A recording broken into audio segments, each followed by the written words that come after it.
So hello everyone, welcome back to my YouTube channel. My name is Anjali Sharma, a student of BSc Nursing first year at College of Nursing GSVM Kanpur. So let's begin this session. आज का हमारा topic है chemistry के PYQ. तो let's start our video. There is a question number 1. Which of the following gases turns lime water milky? यानी कि कौन सा गैस है जो लाइम वाटर को मिल्की में टर्न कर देता है, यानी milk colour like whitish colour में कन्वर्ट कर देता है. तो यहाँ पे हमारा आंसर हो जाएगा आंसर CO2 जो होता है ये हमने क्लास 7th में आई थिंक पढ़ा है. क्लास 7th में चैप्टर है उसमें हमने पढ़ा है. देन हमारा नेक्स्ट क्वेश्चन है question number 2. Which force is involve in physical adsorption में कौन सा फोर्स हेल्प करता है? तो यहाँ पर डाइपोल होगा नहीं क्योंकि ये फिजिकल पूछा है. इलेक्ट्रोस्टैटिक होगा नहीं. केमिकल फोर्स होगा नहीं. हमारा आंसर होगा van der Waals force. Then हमारा है question number 3. Most abundant element in the earth crust में मोस्ट अबंडेंट एलिमेंट अगर पूछा जाता है तो हमारा ऑप्शन हो जाएगा ऑक्सीजन. बट रिमेंबर अगर मोस्ट अबंडेंट मेटल पूछा जाता है तो यहाँ पर हमारा आंसर हो जाता है aluminium. Most abundant metal aluminium है. मोस्ट अबंडेंट एलिमेंट ऑक्सीजन है. प्लीज़ इसको आप ध्यान रखिएगा, यहाँ पर बच्चों को काफ़ी कन्फ्यूज़न हो जाती है. देन हमारा नेक्स्ट क्वेश्चन है question number 4. If the enthalpy change of the reaction is -200 joule what does this indicate? इसमें सिंपली नाम पूछा है कि -200 जूल का क्या मतलब है. ये -200 जूल हमारी एंथैल्पी दी हुई है और हमें पता है कि अगर माइनस में हमारा एंथैल्पी होता है तो हमारी रिएक्शन जो होती है वो एक्सोथर्मिक होती है. यहीं अगर पॉजिटिव में होता तो हमारी रिएक्शन एंडोथर्मिक होती. तो यहाँ पर हमारा आंसर हो जाएगा एक्सोथर्मिक. यहाँ पर हमारा ऑप्शन हो जाएगा A, that is exothermic. Then now move to our next question, that is question number 5. In the reaction this what is the reducing agent? यहाँ पर रिड्यूसिंग एजेंट क्या है? तो यहाँ पर रिड्यूसिंग एजेंट वो होता है जो दूसरे को रिड्यूस करे, यानी कि खुद ऑक्सीडाइज हो जाए. ऑक्सीडाइज होने का मतलब है जिसका ऑक्सीडेशन नंबर इंक्रीज़ हो जाए. तो यहाँ पर ऑक्सीडेशन नंबर किसका इंक्रीज़ हो रहा है? एल्यूमिनियम से एल्यूमिनियम +3. तो यहाँ पर हमारा आंसर हो जाएगा ए. Fe+3 से Fe में जा रहा है, यानी कि +3 से 0 में जाना, डिक्रीज़ होना. तो हमारा ये आंसर नहीं होगा. Now let's move to our next question, that is question number 6. The most reactive carboxylic acid derivative. इसमें पूछा है कि most reactive carboxylic acid derivative कौन सा है. तो हमने सीरीज़ पढ़ा है ऑर्गेनिक केमिस्ट्री में. सबसे ऊपर कार्बोक्सिलिक एसिड होता है. देन पूरा सीक्वेंस है, मैं आपको प्रोवाइड कर दूँगी, आप याद कर लीजिएगा, इंपॉर्टेंट है ये. इससे काफ़ी क्वेश्चन पूछे जाते हैं. इसका आंसर हो जाएगा answer number C, that is acid halide. Then question number 7. What is the pH of 0.01 molar NaOH solution? तो यहाँ पर 0.01 मोलर NaOH सोल्यूशन का pH पूछा हुआ है. प्लीज़ ध्यान रखिएगा, यहाँ पर pH पूछा है और यहाँ पर अगर हम निकालते हैं तो यहाँ पर क्योंकि ये बेसिक है तो हमें POH मिलेगा. तो हमें इसको ध्यान में रखना है. अब हम आइए इसको सॉल्व करते हैं. 0.02 मोलर, यानी इसको हम लिख सकते हैं, वेट अ सेकेंड, 0.01 मोलर है तो हम यहाँ पर इसको लिख सकते हैं 0.01 मोलर. इसको हम ऐसे भी लिख सकते हैं दैट 10⁻⁻². ओके, तो यहाँ पर हमारा जो POH हो जाएगा वो हमारा हो जाएगा 2. तो यहाँ पर हमसे पूछा गया है pH, तो pH हो जाएगा हमारा 14-2, दैट इज़ 12. तो यहाँ पर हमारा आंसर हो जाएगा B. Now let's move to our next question, that is question number 8. Which disease is caused by the deficiency of vitamin C? यानी कि विटामिन सी की वजह डेफिशिएंसी से कौन सा डिजीज़ होता है? यहाँ पर हमारा आंसर हो जाएगा स्कर्वी.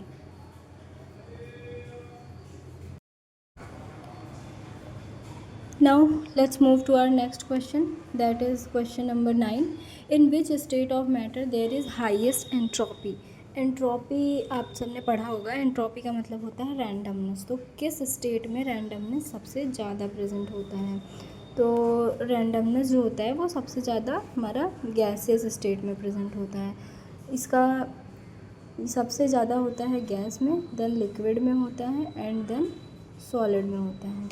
तो इसका ये आंसर हो जाएगा यहाँ पर गैस। देन हमारा नेक्स्ट क्वेश्चन है what is known as critical temperature of a gas. Critical temperature of gas से हम क्या समझते हैं?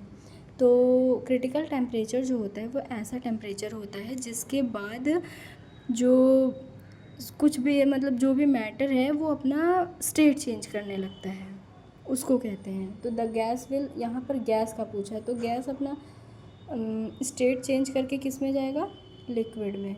तो यानी कि यहाँ पर हो जाएगा हमारा the gas will liquefy immediately, हमारा आंसर हो जाएगा बी। उसके बाद हमारा नेक्स्ट क्वेश्चन है question number 11 what we study in the chemical kinetics. हम केमिकल काइनेटिक्स में क्या स्टडी करते हैं? मतलब हम उसमें एनर्जी देखते हैं या उसकी वेलोसिटी का पर हम स्टडी करते हैं या एटॉमिक वॉल्यूम, एटॉमिक एनर्जी। तो हमने पूरा चैप्टर ही पढ़ रखा है केमिकल काइनेटिक्स। तो यहाँ पर हमारा आंसर हो जाएगा बी, दैट इज़ वेलोसिटी। हम यहाँ पर वेलोसिटी ऑफ रिएक्शन देखते हैं, रेट ऑफ रिएक्शन चेक करते हैं। तो रेट का मतलब ही होता है velocity. Then we will move to our next question, that is question number 11। हमारा यहाँ पर आंसर क्वेश्चन हो जाएगा what is the basis of modern periodic table. यानी मॉडर्न पीरियोडिक टेबल का बेसिस क्या है, वो किस बेसिस पे उसको हमने क्लासीफाई किया है, S P D F block किस बेसिस पे बनाया है? तो हमारा यहाँ पर आंसर हो जाएगा एटॉमिक वेट। हमने एटॉमिक वेट के बेसिस पे बनाया है, हमने नहीं मतलब साइंटिस्ट ने बनाया है, sorry. What is the Faraday's law. Faraday का लॉ क्या है? तो या Faraday law of electro chemistry जब पढ़ेंगे तो वहाँ पर आप पढ़ेंगे, इसका आंसर हो जाएगा B, that is W equals to Z into Q. Then हमारा नेक्स्ट क्वेश्चन है question number 14 what will be the pH value of an acidic solution. तो हम सबको पता होता है एसिड की जो pH होता है वो 0 से लेके 7 के बीच में होता है और 7 न्यूट्रल होता है एंड मोर देन 7 जो होता है वो बेसिक का होता है। तो यहाँ पर हमारा आंसर हो जाएगा A, that is less than 7। Then हमारा नेक्स्ट क्वेश्चन है question number 15 what is the chemical formula of washing soda. Washing soda का केमिकल फार्मूला क्या है? तो यहाँ पर हमारा आंसर हो जाएगा CaO। CaO हमारा आंसर हो जाएगा, यानी कि कैल्शियम ऑक्साइड। देन हमारा नेक्स्ट क्वेश्चन जो है that is question number 16 what is the number of particle present in 1 mole of any substance. तो हम ये 6 क्लास से पढ़ते आ रहे हैं कि 1 मोल ऑफ सब्सटेंस में कितने पार्टिकल प्रेजेंट होते हैं, यानी एवोगैड्रो नंबर। एवोगैड्रो नंबर कितना होता है? 6.022 इंटू 10⁻23। देन हमारा नेक्स्ट क्वेश्चन है question number 17 which reaction takes place at the cathode in electrochemical cell. तो कैथोड पे कौन सा रिएक्शन होता है? ऑक्सीडेशन होता है, रिडक्शन होता है, रिडॉक्स रिएक्शन होता है या डिसोसिएशन होता है? तो यहाँ पर हमारा आंसर हो जाएगा रिडक्शन, कैथोड पे रिडक्शन होता है। देन हमारा question number 18 a solution contains 10 gram of urea in 500 gram of water then what is its molality. यहाँ पर मोलैलिटी पूछी गई है, तो सबसे पहले हमें मोलैलिटी का फार्मूला पता होना चाहिए। तो मोलैलिटी का फार्मूला क्या होता है? That is molality is equal to weight of solute divide by molar mass of solute divide into 1000 divide by molecule weight of solvent. Okay, तो यहाँ पर अगर हम पुट करेंगे वैल्यूज़ तो कुछ ऐसा हो जाएगा, यानी कि 10 gram urea, molecular mass of urea क्या कितना होता है? 60। देन यहाँ पर हो जाएगा 1000 एंड डिवाइड बाई 500।